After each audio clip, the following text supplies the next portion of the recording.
Hello po, narito po ako ulit para ibahagi po sa inyo ang ikalawang talata ng aking mga isinulat. Ang, ang patungkol sa kung ano ang nagtutulak sa buhay mo. Ecclesiastes 4:4, naobserbahan ko na ang pangunahing motibo para sa tagumpay ay ang pwersang nagtutulak ng inggit at panibugho. Ang buhay ng bawat isa ay hinihimok ng isang bagay. Karamihan sa mga diksyonaryo ay ang tumutukoy sa pagmamaneho ng pandiwa bilang upang gabayan, upang makontrol, o upang idirekta. Nagmamaneho ka man ng kotse o bola ng golf. Ikaw ay gumagabay at kumokontrol dito at nagdadirekta nito sa sandaling iyon. Ano ang pwersa sa pagmamaneho ng iyong buhay? Sa ngayon ay maaari kang hinimok ng isang problema, isang presyon, o isang deadline. Maaari kang hinimok ng isang masakit na mga memorya, isang nakakatakot na takot o isang walang malay na paniniwala. May daan-daang mga pangyayari, halaga at damdamin na maaaring humimok ng iyong buhay. Narito ang ilan sa mga pinakakaraniwan na maaari kong ibahagi sa inyo.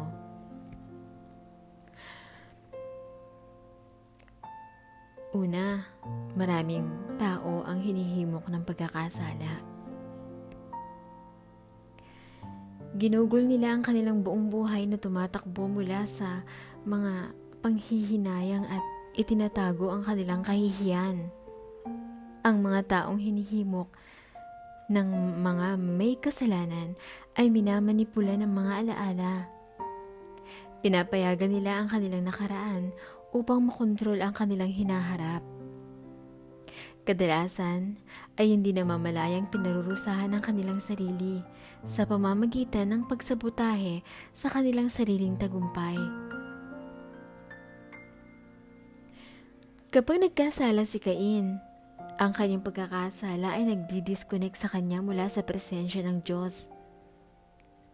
At sinabi ng Diyos sa kanya, ikaw ay magiging isang hindi mapakali na gala sa lupa. Inilarawan iyon ang karamihan sa mga tao ngayon.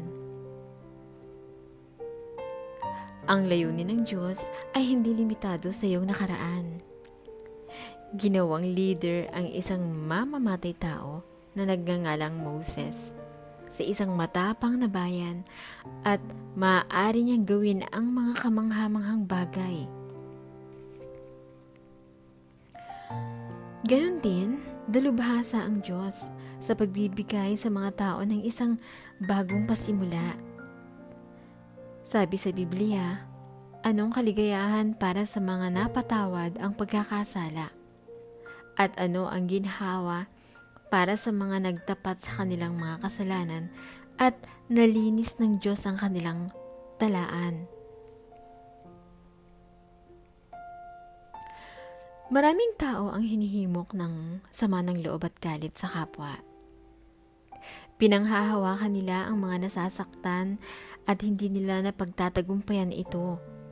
Sa halip na pakawalan ang kanilang mga galit, sakit, sa pamamagitan ng kapatawaran, isinasagawa nila ito ulit at labis sa kanilang kaisipan. Ilang mga sama ng loob, hinimok ng mga tao, linisin at gawing mabuti ang panloob ang kanilang galit. Alisin habang ang iba naman ay hinahayaan nilang sumabog ang kanilang galit. Ang parehong mga tugon ay hindi malusog at hindi nakakatulong. Palaging nasasaktan ka ng sama ng loob kaysa sa taong kinamumuhian mo. Habang ang taong kinamumuhian mo ay maaaring nakalimutan ang pagkakasala na nagawa sa iyo. Pero ikaw naman ay patuloy na naglalagay ng kirot sa iyong dibdib. Pinananatili ang iyong nakaraan. Makinig ka. Ang mga nanakit sa iyo sa nakaraan ay hindi maaaring magpatuloy na saktan ka ngayon. Maliban kung hahawak ka sa sakit sa pamamagitan ng sama ng loob. Ang nakaraan mo ay lumipas na. Walang magbabago dito. Sinasaktan mo lang ang iyong sarili sa kapaitan nito. Para sa iyong sariling kapakanan, matuto mula rito at pagkatapos ay pakawalan ito. Sinabi sa Biblia, upang mag-alala sa iyong sarili hanggang sa mamatay na may sama ng loob, ay isang hangal. Walang katuturang bagay na dapat gawin.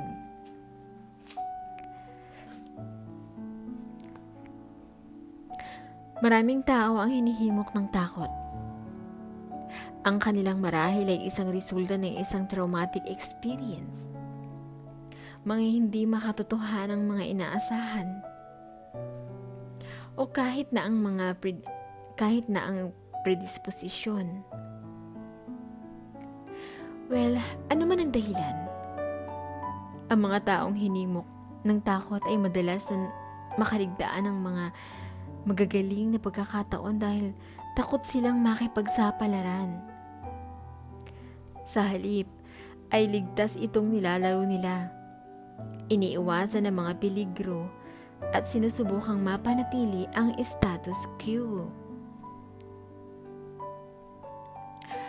Ang takot ay isang kulong na ipinataw sa sarili na pipigil sa iyo sa pagiging kung ano ang balak ng Diyos na ikaw ay maging. Dapat kang lumaban dito gamit ang mga sandata ng pananampalataya at pag-ibig. Sabi sa Biblia, mahusay na nabuong pag-ibig ay nagbubunga ng takot. Dahil ang takot ay nakakadulas. Isang takot sa buhay, takot sa kamatayan, takot sa paghatol, ay hindi pagganap na nabuo sa pag-ibig. Maraming mga tao ang hinihimok ng materialismo. Ang kanilang pagnais na makakuha ay naging buong layunin ng kanilang buhay. Ang pagmaneho na ito na laging nais ng higit pa ay batay sa mga maling palagay na ang pagkakaroon ng higit pa ay magpapasaya sa atin. Mas mahalaga at mas ligtas, ngunit ang lahat ng tatlong mga ideya ay hindi totoo. Ang mga posibilidad ay nagbigay lamang ng pansamantalang kaligayahan dahil ang mga bagay ay hindi nagbabago. Kalaunan ay nababagot tayo sa kanila at pagkatapos ay nais natin ng mas bago, mas malaki, at mas mahusay na mga version. Ang halaga sa sarili at ang nagkakahalaga ay hindi pareho. Ang iyong halaga ay hindi natutukoy ng iyong mahahalagang bagay. At sinabi ng Diyos na ang pinakamahalagang bagay sa buhay ay hindi bagay. Ang pinakakaraniwang katang-isip tungkol sa pera ay ang pagkakaroon ng higit na magpapalakas sa atin. Hindi naman. Kasi ang kayamanan ay maaaring mawala kaagad sa pamamagitan ng iba't ibang mga hindi mapipigilang kadahilanan. Ang tunay na seguridad ay matatagpuan lamang sa kung saan hindi kailanman maaaring makuha mula sa iyo ang iyong pagkakaugnay sa Diyos. Maraming tao ang hinihimok ng pangangailangan para sa pag-apruba. Pinapayagan nila ang mga inaasahan ng mga magulang o asawa o anak, mga guro o kaibigan na kontrolin ang kanilang buhay. Maraming mga may sapat na gulang na ay kailangan pa rin at sinusubukan pa rin na makuha ang pag-aproba ng hindi kasiyasiyang mga magulang. Ang iba ay hinihimok ng presyon ng kapwa o pressure, diba? Palagi nag-aalala ng kung ano ang maaaring isipin ng iba. Sa kasamaang palad, ang mga sumusunod sa karamihan ng tao ay karaniwang naliligaw dito. Hindi ko alam ang lahat ng susi sa tagumpay. Ngunit ang isang susi sa kabiguan ay upang subukang mangyaring lahat. Ang pagkontrol ng opinyon ng iba ay isang garantisadong paraan upang makaligtaan ang mga layunin ng Diyos para sa iyong buhay. Sinabi ni Jesus, walang sino man ang maaaring humimok ng iyong buhay, ngunit ang lahat ay humahantong sa parehong patay na wakas. Hindi nagamit na potensyal, hindi kinakailangan ng stress, at isang hindi natupad na buhay.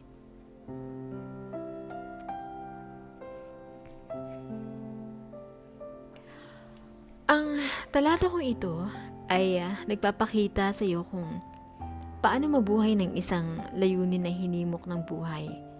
Isang buhay na ginabayan, kinokontrol, at pinamumunuan ng Diyos.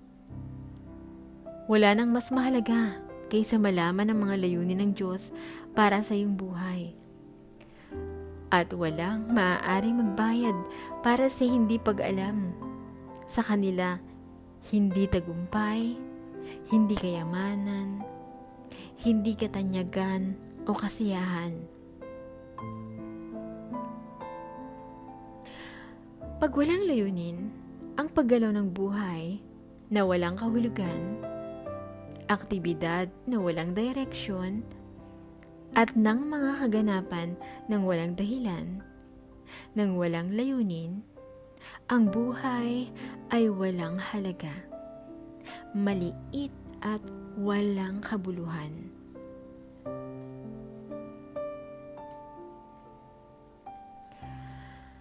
Pangalawa, ano ang pakinabang ng pamumuhay na hinimok ng layunin? Like purposes.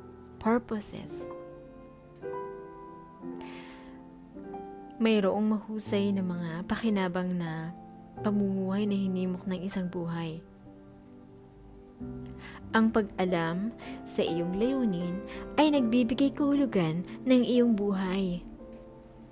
Ginawa tayong may katuturan.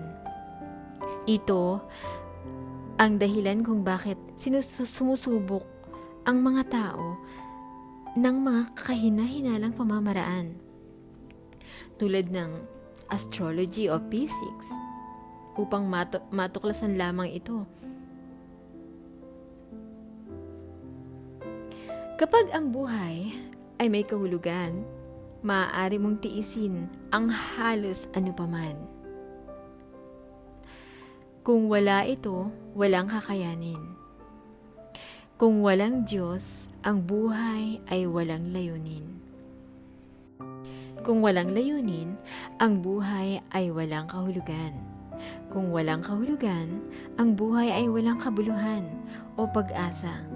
Sa Biblia, maraming iba't ibang tao ang nagpapahayag ng kawalan ng pag-asa na ito. Ang pinakadakilang trahedya ay hindi kamatayan, ngunit ang buhay na walang layunin. Ang pag-asa ay mahalaga sa iyong buhay bilang hangin at tubig. Kailangan mo ng pag-asa upang makaya ang lahat. Ang pag-asa ay nagmumula sa pagkakaroon ng isang layunin. Kung nararamdaman mong wala kang pag-asa, just hold on. Just hold it. Kamanghamanghang pagbabago ang magaganap sa iyong buhay habang sinisimulan mong ipamuhay ito ng sadya. Sinabi ng Diyos, alam ko kung ano ang pinaplan ko para sa iyo. Meron akong magagandang plano para sa iyo, hindi plano na saktan ka.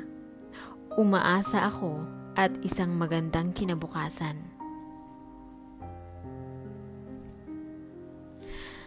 Maaari mong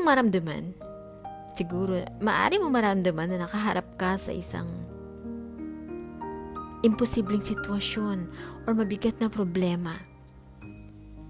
Ngunit sinabi ng Biblia, Diyos ay may kakayahang gumawa ng higit pa kaysa sa kailanman, na maglakas loob tayong magtanong o kahit na mangarap ng walang hanggan na lampas sa ating pinakamataas na mga panalangin, hangarin, saloobin o pag-asa. Ang pag-alam sa iyong layunin ay nagpapadali ng iyong buhay. Tinutukoy nito ang iyong ginagawa. Ang iyong layunin ay naging pamantayang ginagamit mo upang suriin kung aling mga aktibidad ang mahalaga at alin ang hindi. Tinanong mo lang, tumutulong ba ang aktibidad na ginagawa ko sa aking buhay na matupad ang isa sa mga layunin ng Diyos para sa aking buhay? Nang walang isang malinaw na layunin, wala kang batayan kung saan binabase ang mga desisyon mo. Ang inilalaan ng iyong mga oras at ginagamit mo pa ang iyong mga mapagkukunan like financial. Ikaw ay may posibilidad na gumawa ng pagpipilian batay sa pangyayari, presyon, at iyong kalooban sa ngayon. Ang mga taong hindi alam ang kanilang pakay at subukang gumawa ng labis, at iyon ay sanhi ng stress, pagpagod at hidwaan. Imposible na gawin ang lahat ng gusto ng tao na gawin mo. Imposible na gawin mo yung pinapagawa sa iyo ng kapwa mo na hindi mo naman kagustuhan, di ba? Meron ka lamang sapat na oras upang gawin ang kalooban ng Diyos. Kung hindi mo matatapos ang lahat, nangangahulugan ito na ang sinusubukan mong gumawa ng higit na nilalayo ng Diyos na gawin mo, o marahil you spend a lot of times na panonood ng TV or paggamit ng mga gadgets. Ang pamumuhay na hinimok ng hangarin ay humahantong sa isang simpleng pamumuhay. Isang bongga, mapagmataas na buhay ay walang laman na bahay. Walang laman na buhay. Ang isang payak at simpleng buhay ay isang buong buhay. Humahantong din ito sa kapayapaan ng isip. Ang pag-alam sa iyong layunin ay nakatuon sa iyong buhay. Nakatuon ito sa iyong pagsisikap at lakas ng kung ano ang mahalaga. Naging epektibo ka sa pamamagitan ng pagiging mapili. Isang likas na katangian ng tao upang makagambala ng mga maliliit na issue.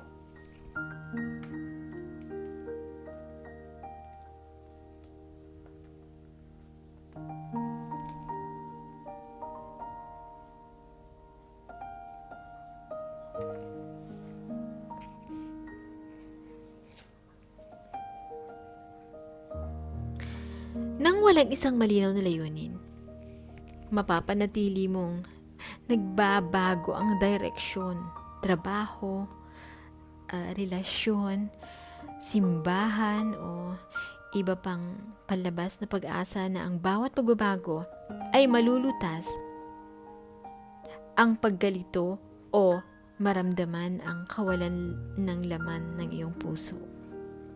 Ngunit, hindi nito malulutas ang iyong totoong problema, isang kawalan ng pagtuon at hangarin.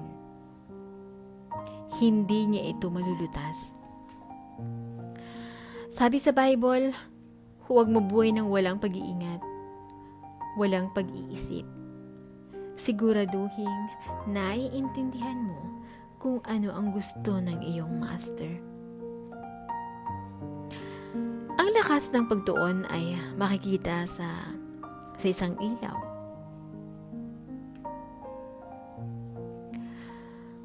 Wala nang kasing lakas tulad ng isang nakatuon na buhay, isang sadyang na buhay.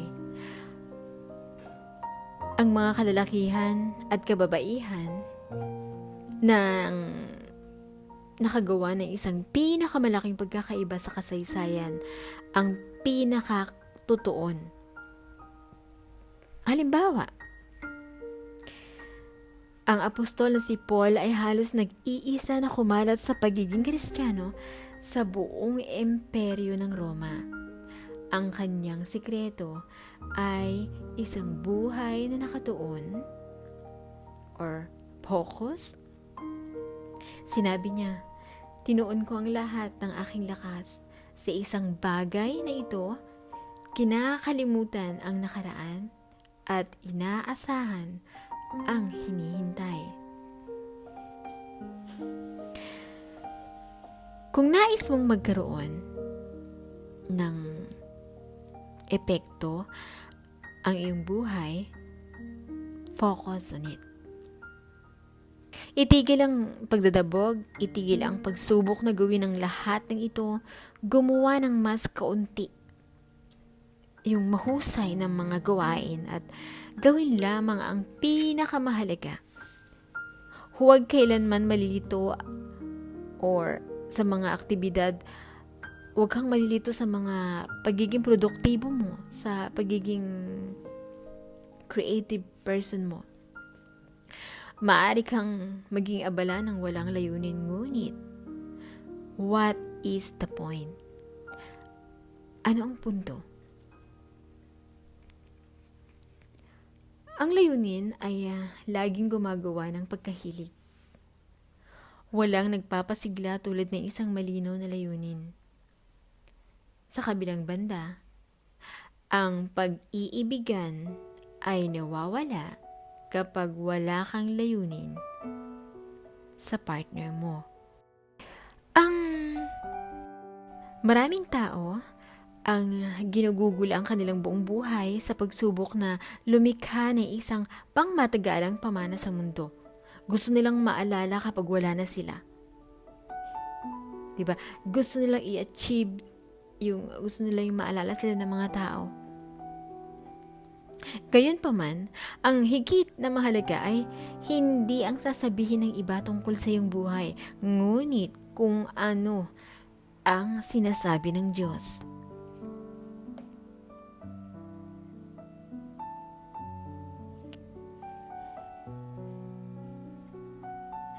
Ang hindi namamalaya ng mga tao ay ang lahat ng mga nakamit ay kalaunan na lalampasan o lumipas, nasisira or kumukupas, ang mga reputasyon ay nakakalimutan.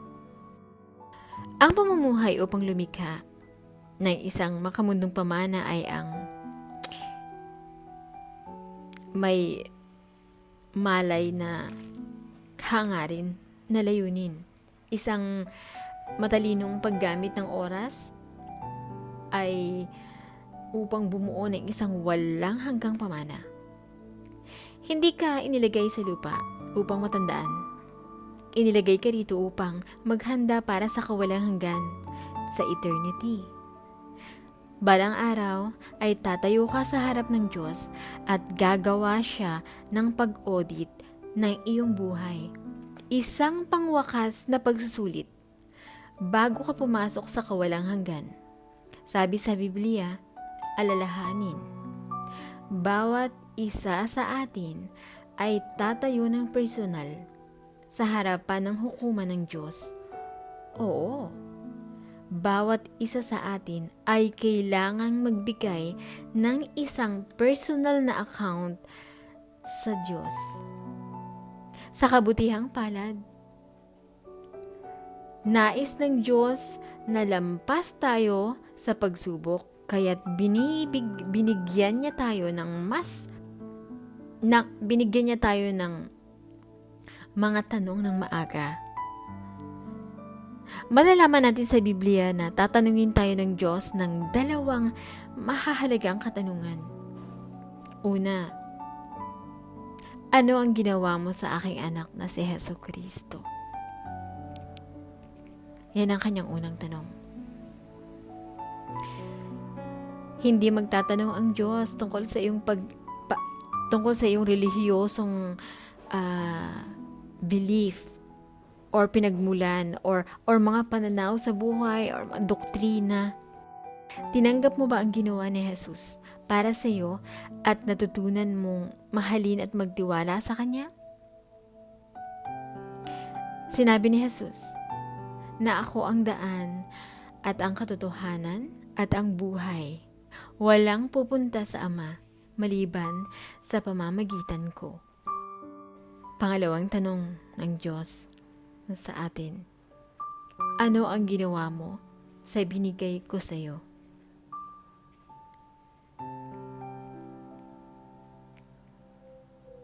Ano nga bang ginawa mo sa iyong buhay? Lahat ng mga regalo ng Diyos sa iyo, sa atin. Talento, pagkakataon, lakas, relasyon, at mga mapagkukunan na ibinigay sa iyo ng Diyos. Ginugol ba natin? Or ginugol mo ba ang mga ito sa iyong sarili o ginamit mo ang mga ito para sa layunin ng Diyos na ginawa para sa iyo? Isang paghahanda para sa iyo at para sa atin. Sa dalawang tanong na ito ay ang layunin ng mensaheng ito. Ang unang tanong ay makakaapekto sa kung saan mo ginugol ang kawalang hanggan. Ang pangalawang tanong, tutukoy sa iyong gagawin sa kawalang hanggan. Sa pagtatapos ng talatang ito na ibinahagi ko po sa inyo, handa ka na bang sagutin ang mga parehong katanungan? Ikaw, Panginoon, magbigay ng perpektong kapayapaan sa mga nananatiling matatag sa kanilang hangarin at nagtitiwala sa iyo. Amen. Yan lang po ang maaari kong ibahagi sa inyo sa aking ikalawang talata. Nawa po ay ipagpatuloy niyo po ang pagsusubaybay. Marami pa pong kasunod ang aking mga talata. Nawa po ay nagustuhan ninyo at maraming salamat po sa pakikinig. Yun lang po. God bless you po always.